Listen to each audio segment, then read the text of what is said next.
Um, let's see, it's 10 o'clock, so we'll get started. I believe Jeff is on. So Jeff, do you want to take over? I certainly will. Thank you, Maddie. Appreciate that. At least you got your camera working great.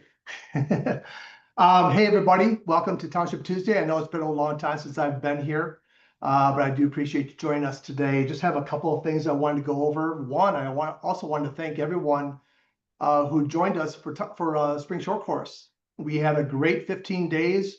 Yeah, we had a couple of reschedules that we had to deal with as far as weather goes, but we appreciate your patience.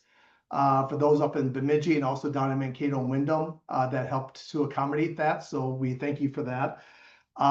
Next thing I want to bring up is, and just to remind everybody too, next year's Spring Short Course is where we're going to talk about the dues, potential dues increase. Remember, that's completely within your realm, your purview, whether or not it actually that proposal does go through. But we'll have more information. I'm not ready to talk about that right now, but I'll do that on future Township Tuesdays and also other webinars probably too. I want to share this with you. The board had voted last Thursday, and Maddie, can you see this? On a new MAT logo. And so this is what it is. So we have the state of, the outline of the state of Minnesota with the loon, the tractor, you see the barn in the background, really show what our rural Minnesota is. And so I want to give kudos to the board of directors for actually passing that last Thursday. And we'll be sending out a constant contact for everybody, but you are getting the first purview from anybody else. So I just wanted to shoot that out to you and let you know about that. Let me see if I can get back. There we go. I lost the meeting here. Did I take the down now, Maddie? Is it gone? No, it's still up there. Huh. Oh, here it is. Sorry. So I have two monitors going and they just got lost. Next thing I want to bring up is the fire contract survey. Again, thank you to those who did actually fill that out. I believe we had like 560 some people that filled it out, which is wonderful. So, just over a third of all of our townships. And so we are currently compiling, Pat. So we're currently compiling the data. And as I said during the spring short courses, we hope to be able to get that out to you probably the first part of June. And once we kind of understand, get our arms wrapped around it. So I hate to send it out right now before Memorial Weekend, because otherwise it'll get lost with all the Memorial Weekend melee. And so we'll send it out the first week of June and do it that way. At the Capitol is my next topic. So I was actually in St. Paul yesterday. Shep and Graham had asked me to come over there to talk about, obviously, transportation funding is one of them. And as you guys know, that there will be a special session, and when exactly that's going to be called, we don't quite know that yet, but there are still some issues that have not yet been resolved. If Graham's on the phone or on the call, he'd be able to speak more fluently about that since he's up there all the time. I don't see him. That's fine. But anyways, there he is. Graham, I hate to ambush you, and we didn't talk about this ahead of time, but would you like to share a couple of thoughts about the Capitol and what's going on? Well, things are still a little bit up in the air. Obviously, we're expecting a special session. We are hoping that we're going to be able to make some progress on the town bridge issue. We've gotten some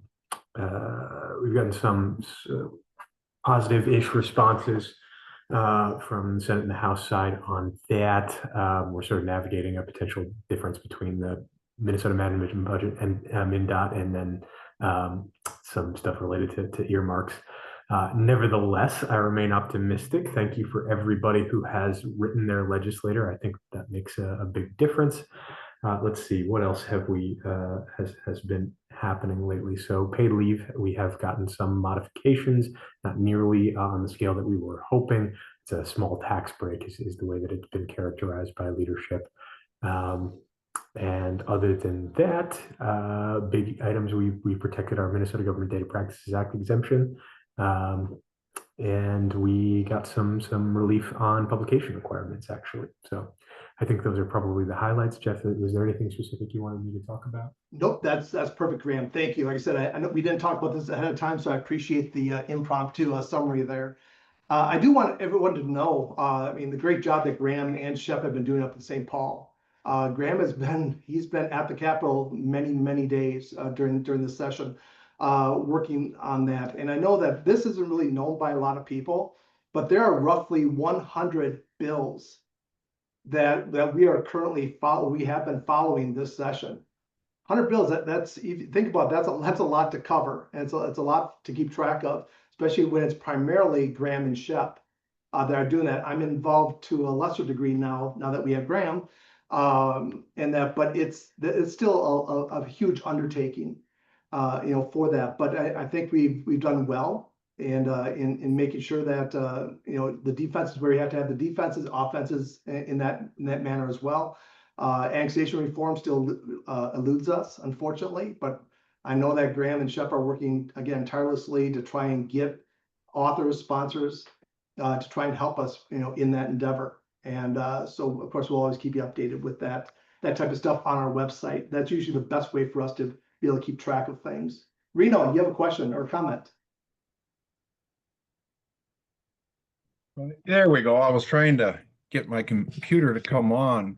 I just want to thank Graham and you too on this legislative stuff, but I'd also like to remind everybody, as a director, if there are issues out there in the community that you have concerns about, or whatever the case may be on a legislative issue, and you don't feel comfortable on giving a call down to the office there, give your director a call, and then we'll talk with our legislative group to make them aware of it.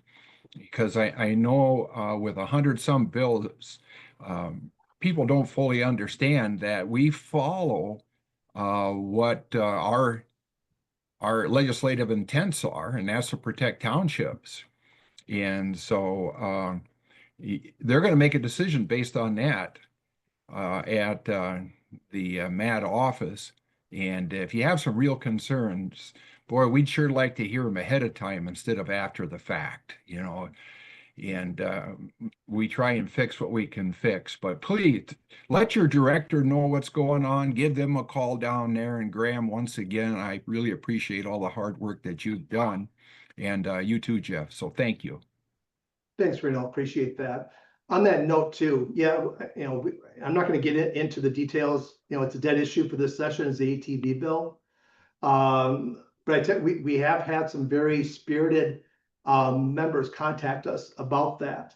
And I tell you, if my wish, if I could have a wish, one of them anyways, if we could put some of that passion into helping us at the legislature, contacting legislators, emailing, calling, come to Township Day at the Capitol. Those are all efforts that help. If all you're doing is talking to each other, and whether you're complaining or high-fiving, whatever, you all have to do that. So it's all called collaboration. But I tell you, unless it gets down to the Capitol, it does zero good. Absolutely zero good. But we need you to try to harness that passion and put that into the Capitol. Enough said on that. Any help can obviously help us all. And last thing is district meetings coming in August. So if you want to look on your calendar, or we also have a download of the calendar on the website too. And for August, check out which one where your meeting is or when it is. I think most of the locations have been set. I think there are a couple others that still have not yet been set, but they will. Obviously before July. I think that's kind of the deadline. It has to be set by July when the letters go out. So please keep an eye out for that. Hopefully we'll see you there in August. And I know Randy will talk about town law review, so I'm not going to touch that. So I'm going to pass it off to Lisa if you are ready. And if not, I can pass it off to Maddie. We can't hear you, Lisa. I can hear you in your office, but Oh, you're muted, Lisa. How's that? There you go. All right, thank you. Sorry for the slight delay. I just wanted to give a quick update for all of you that are on the call this morning. The policy renewals were emailed in May for 2025, 2026 consolidated liability coverage. Very important. Please just review those. And if there's no changes, no action is needed. The policies and invoices for your township will be issued next month. Okay, and the invoices will be due in August of 2025. Checks that are received in office here at MAT will be returned to your township if they are received before July 1st, 2025. We've received a couple of them. We've returned them. We'll a quick email and or phone call just to let them know the reasoning. So if you get any questions, please know that is why. Another important thing that's coming up, property appraisals. They are scheduled by county. You will be receiving a phone call from EXL. They're legit. They're scheduled most likely with the clerk and or supervisor if that's who the clerk recommends. And the schedule will be posted on MADIT website. And then again, it's by county. So the dates are going to be listed or year by the county. And please notify MADIT of new builds and or remodels. If you've had a appraisal within the last, well, now it's going by 5 years. We know that for the 5-year policy, then again, it will resume the next 5 years. But unless you have a new build or remodel, please, there's no reason to notify us. They're keeping that, you know, adding the percentage, etc. in the background. So, pretty much, let me see if there's anything else. Do you guys have any questions about that, or have you been notified? Again, it will be out on the MADIT website. So if you're wondering when your county is going to be contacted, and if they already have, I know we have 23 and 24 or 2024 years out there as well. So you can check to see. And if you need a copy of that, you can definitely email maditinsurance@mntownships.org. So, Lisa, you have a question in the chat. oh, thank you. Try to find that. Thank you.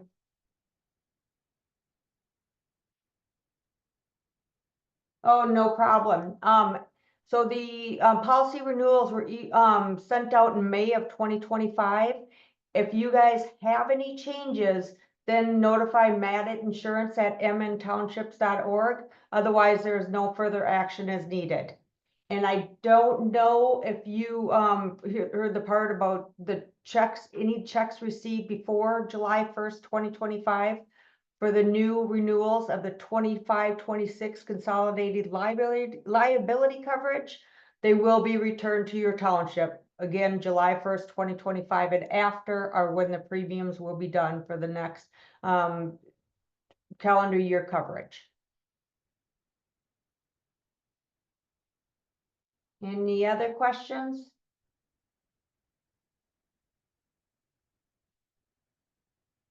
All right, well, that is the latest updates for MADIT. Jeff, back to you. Thank you, Lisa. Maddie, were you gonna go or was Gussie? I guess I'll let you that. If Gussie's ready, if Gussie has stuff to share, I'm happy to pass it over to her first. But I don't think she's on. There she is. Oh, You're okay. muted, Gussie. Here I am. There you are. Just a few things about paid leave too, if anybody's interested, and I'm sure they are now because everybody wants to know whether or not they have to pay. We will, as of right now. There is information, and I do have some great options for you. Just email gcroup@mntownships.org, Gussie Krupp, or call me 763-488-4050, and I'll give you some information about how to get started. If you have not started your paid leave information, you have to report quarterly. I'll give you some quick starters on that, where you're going to go to uimn.gov, I believe it is, or .org. I'll have to look again, but I have the information for you. You can contact me. I will go ahead and send you what you need to get started. And there's also a great helpline there. I'll give you that information. So let me know what you need. The trainers are out there. We're out there to help you, and the other trainers have this information also. So please don't be afraid to contact us. Let us know what you need. We're here. That's all I have.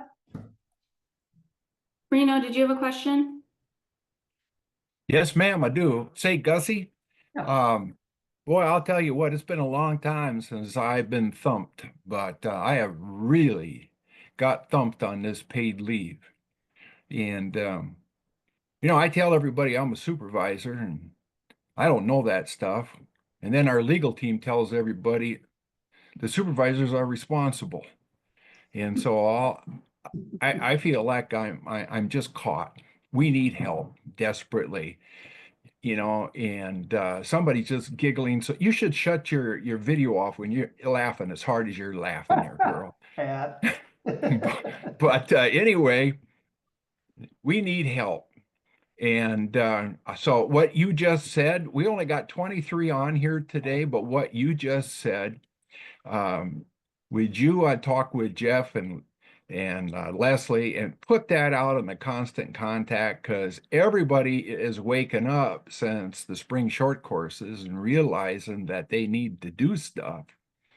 And I know the supervisors need to do stuff, because when I look at them, they look the same way I do. So we need a lot of help. Now, I don't know if they're going to have any training sessions put on, and I can't speak for the other districts, but I'll tell you what I'm finding in my district, Gussie, we need all the help you can give us. So if you can send some direction out, we'd appreciate it. I will talk with Leslie Reno then. Okay, thank I you. will talk with her and see if we can't get just a real quick, fast, go fasters, what I call them, a go faster out there for everybody so that they can at least get started. There are a lot of people who are not doing unemployment insurance and should have been long ago, but this is a start for them. They're going to have two different, their account will be grouped with the non-unemployment people, which would be the supervisors like yourself, and then the employees. So there's going to be a group, both of you going to be connected to their account. So I will have that information, something quick. I'll give it to Leslie and she'll get it out there on constant contact. So that should be some help. Well, I appreciate that, because I don't know what those attorneys are doing to us supervisors, but see, I'm telling the clerks they got to pay that $250 fine. Those attorneys talk about that $250 fine, and then they say that supervisors are responsible. I'm telling everybody the clerks got to pay. So anyway. Duck, duck, duck. You're ducking there, Reno. And these clerks, I'm telling you, the clerks were pretty bright. We're going to catch on in about 5 seconds. Okay. Reno's starting to fight with Pat. I can see that right now.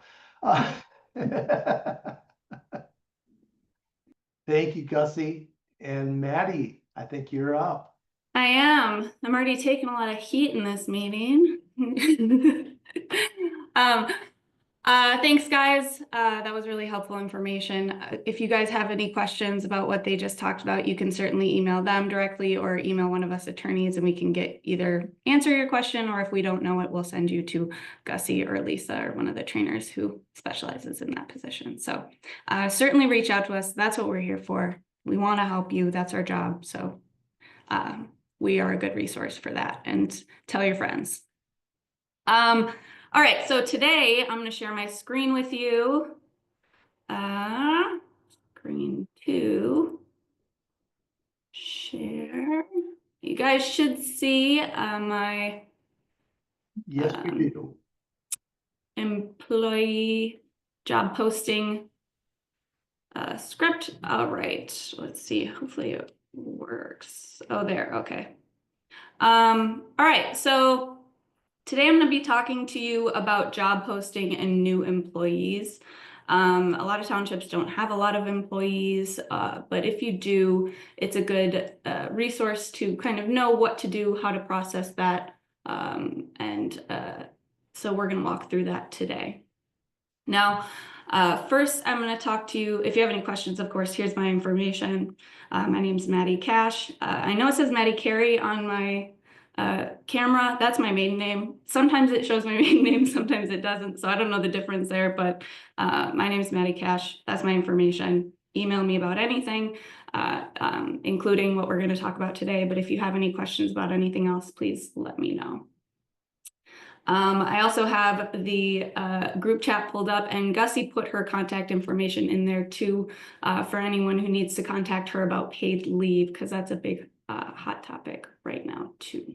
So, all right, first I'll talk to you a little bit about what's coming up with our organization. So next event here, thanks Jeff. Jeff put my information in the chat as well. Next event here is Township Law Review, or Town Law Review on May 30th. And that is a great opportunity to hear from town law attorneys, people who specialize in township law and work directly with townships on their issues. The topics include protecting the town when contracting, open meeting law, which includes stories of litigation, which are always really fun. They're basically just a bunch of gossip.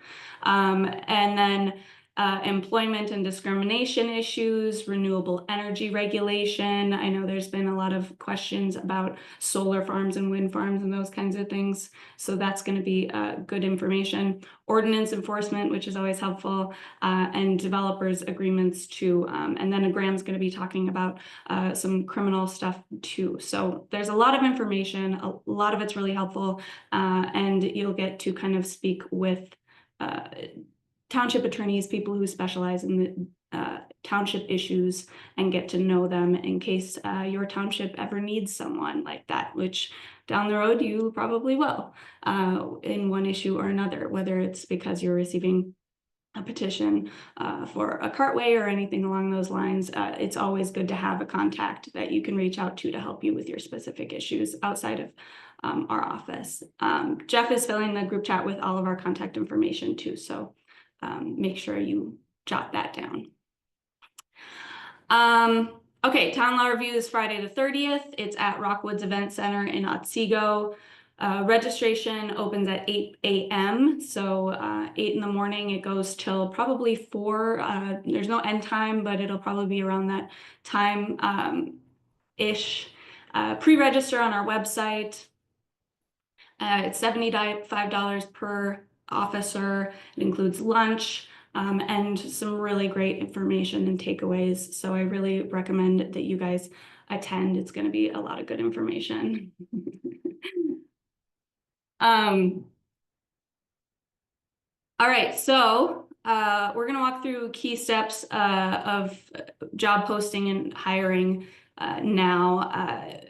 Whether it's your first time hiring or you've been through the process before, this is designed to help you stay compliant and fair in the process. I'll cover best practices, limitations, what to do, what not to do, interviewing, selection, documentation, all of those good things when it comes to hiring new employees. So why does it matter? Hiring seems like a small administrative step, kind of easy. We want you, the end. But it can have some long-term implications. If you hire somebody who's maybe not qualified or you do it in the wrong way, that can cause a lot of trouble for the township. So it's something you want to pay attention to. There's a question in the chat. If the employee is a summer work crew, do we need to keep track of earned sick and safe time? So if they're earning over 80 hours a year, that's when earned sick and safe time kicks in. Or if they're assumed to earn over 80 hours or work over 80 hours a year, that's when it kicks in.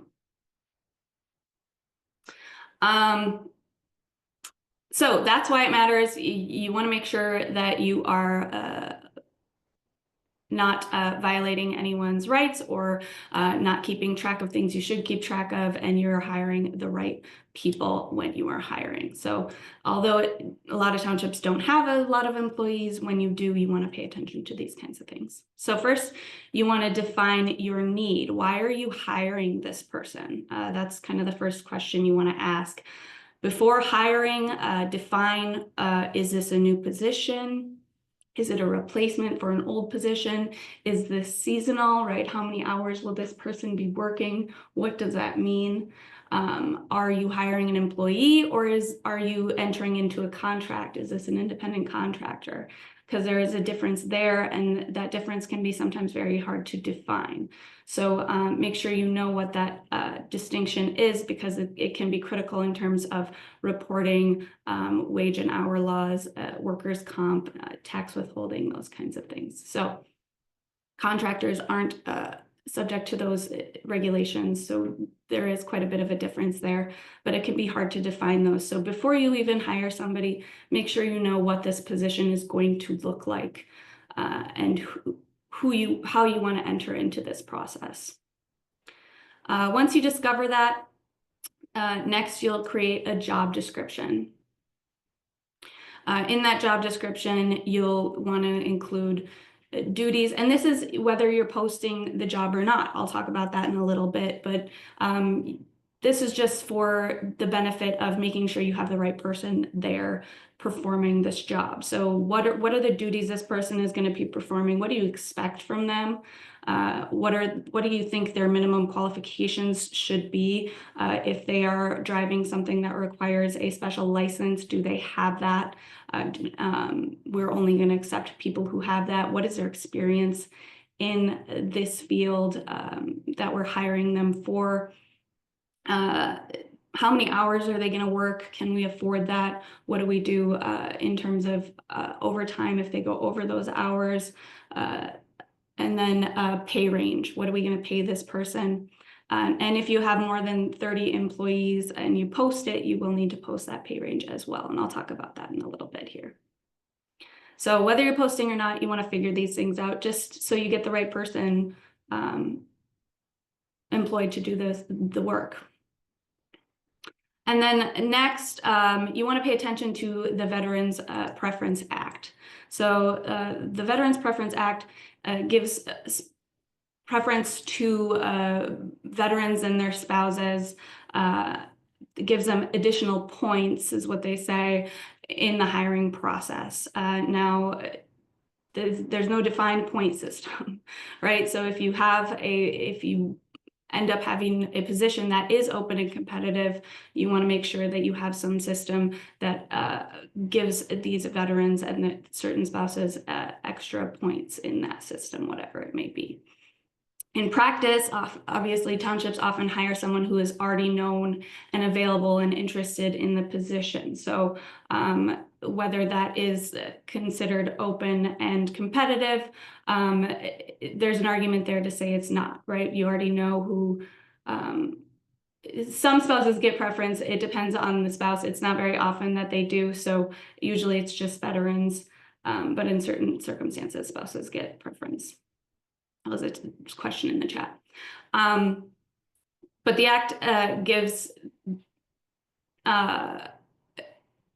if it's open and competitive, it gives these people extra points in the system or a leg up in the hiring process. Now, a competitive position is not often found in township roles. If you already know who this specific person is going to be, they're qualified and interested, there's a fair argument there to say it's not competitive and the Veterans Preference Act wouldn't apply. But they don't define what competitive means. So if you're unsure, if you think, well, we have this role, but we're not sure if it would be considered competitive, if the Veterans Preference Act would apply in this specific scenario, talk to your township attorney, make sure, right, that no harm can come in finding the right answer. So if you're unsure, make sure to reach out to them.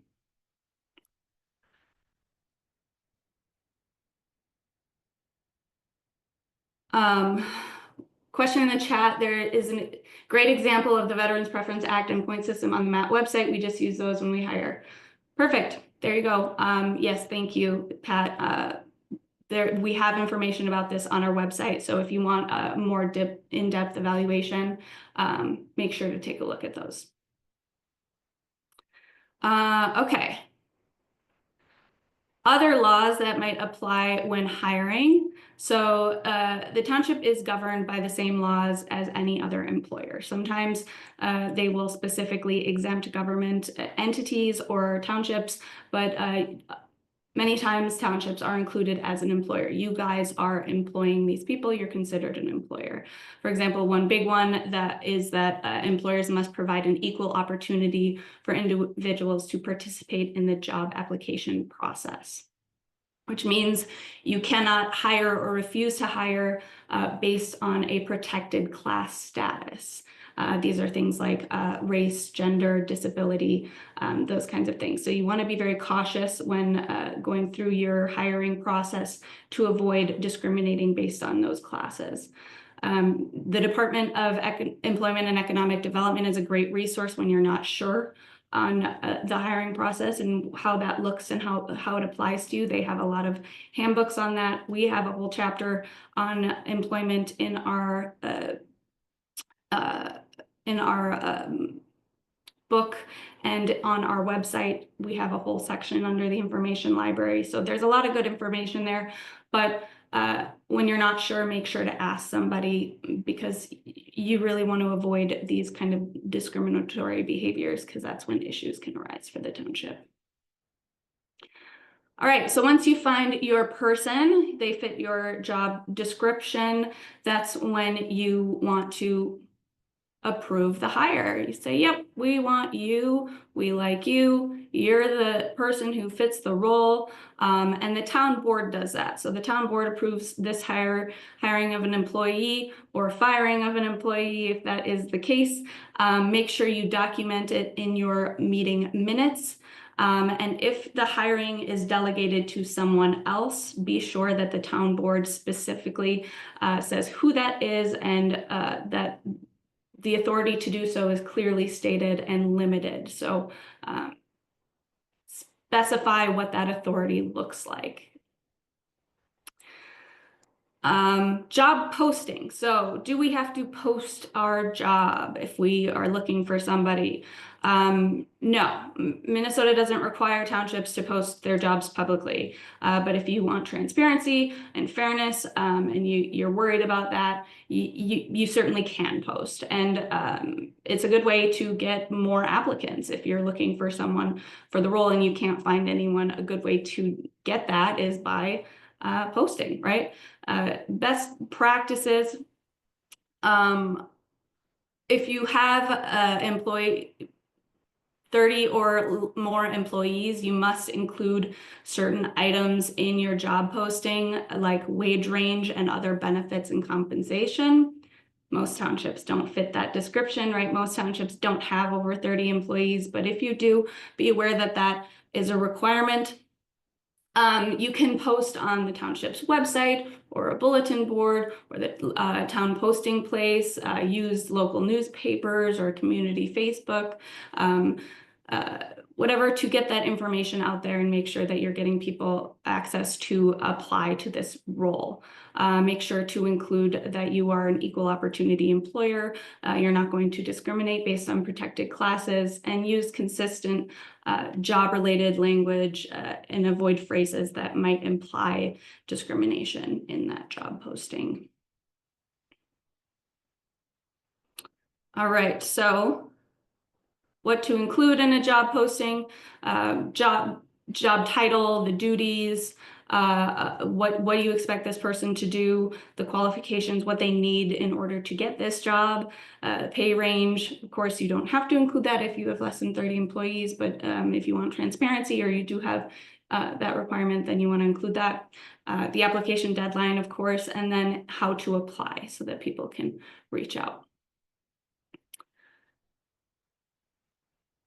And in the process of collecting applications, you want to designate a specific contact person to collect those.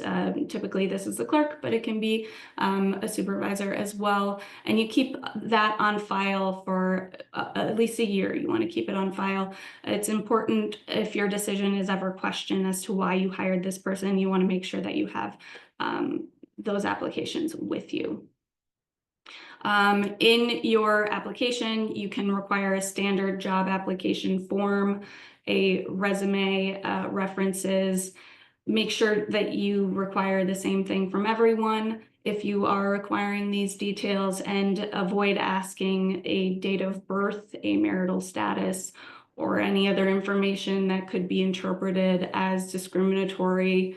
That's a big thing you want to avoid in this whole process.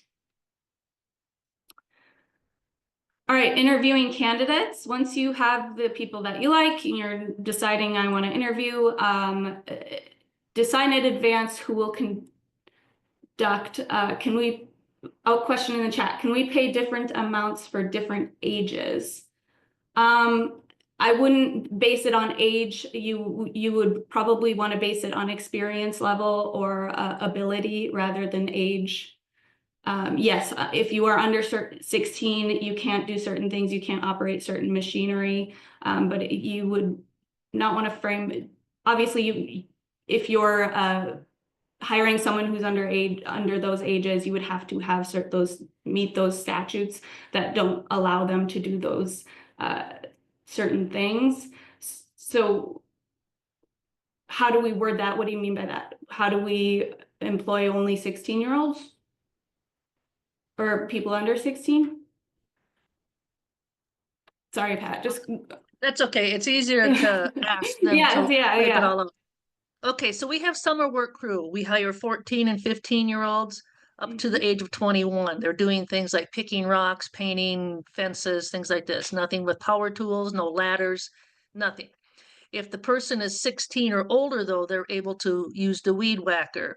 They're able to drive the little tractor that pulls the dirt, things like this. How do we word that we want to pay them different amounts? Based off experience level is a good way to kind of base that. Or the job that they're doing more work. But if I can't say my policy 16 and older get this amount and under 16 they get this amount. I wouldn't use that phrasing. Age is a protected class. That's what I'm trying to figure. I'm trying to get around that. Yeah. If you want to draft a non-discriminatory policy, you might want to work with your attorney, but using any kind of language that is discriminating against age might be an issue. So basing it off, because if you have someone who is 20, but they don't know how to work that machinery, right? It's the same kind of concept. They wouldn't be able to, or they're unwilling to, right? Then they wouldn't be paid that same rate either. So maybe if they are able to and have the skill set to work this machinery, they'll get paid this much. But if they are unable to or don't have the skill set, then they wouldn't have that same ability to reach that salary range. I like that. Make sense? No, I like what Kim Olson just wrote too. 15 to 25 based on qualifications. You want to base it on your qualifications and experience level rather than those protected class language. All right. Thank you. Yeah, you're welcome. All right, interviewing candidates. Decide in advance who will conduct these interviews, who's doing it. Usually the board or a designated hiring committee performs these interviews. Remember, open meeting law. I'm going to talk about that in a second. But prepare your questions and ask the same questions to each candidate. Make sure that you ask about work experience. You ask about skills and availability. When can they do the work? Are they available during the time that we need them? If there's travel, maybe they need to be aware of that. If they have to work nights, right? Maybe they need to be aware of that. So make sure they have all this information available to them. Don't ask about age, religion, health conditions, family plans. Obviously, there's scenarios where a person cannot operate machinery if they're under a certain age. So maybe include that in the job posting. That you can't have people operating this kind of machinery under a certain age. But when you come across those kinds of issues, make sure to work with your town attorney to draft what that is going to look like.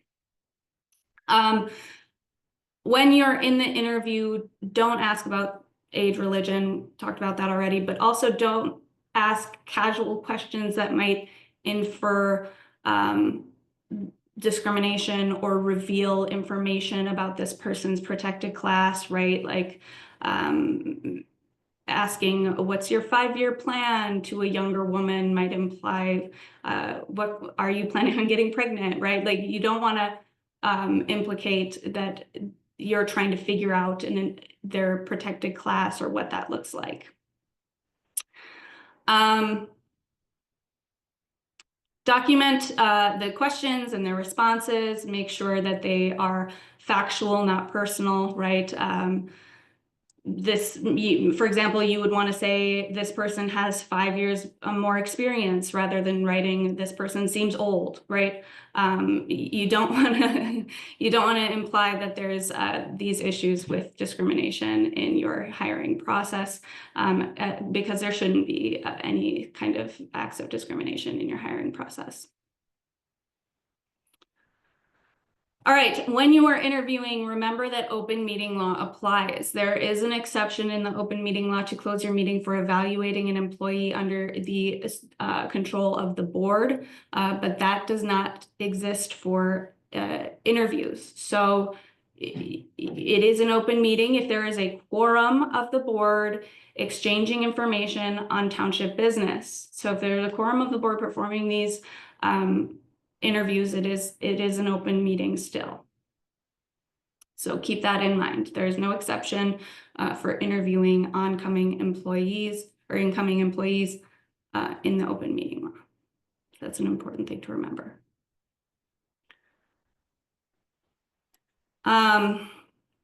Making an offer. All right, you found your guy, you found your lady, you want them to work for you. So, question in the chat. Do we have to interview all that applied, or can we eliminate candidates for reviewing? You can eliminate you can interview whoever you think is fitting the job description that you put out, as long as you're not acting on discriminatory reasoning, right? You want to make sure that it's based off of experience and it fits the duties of the role.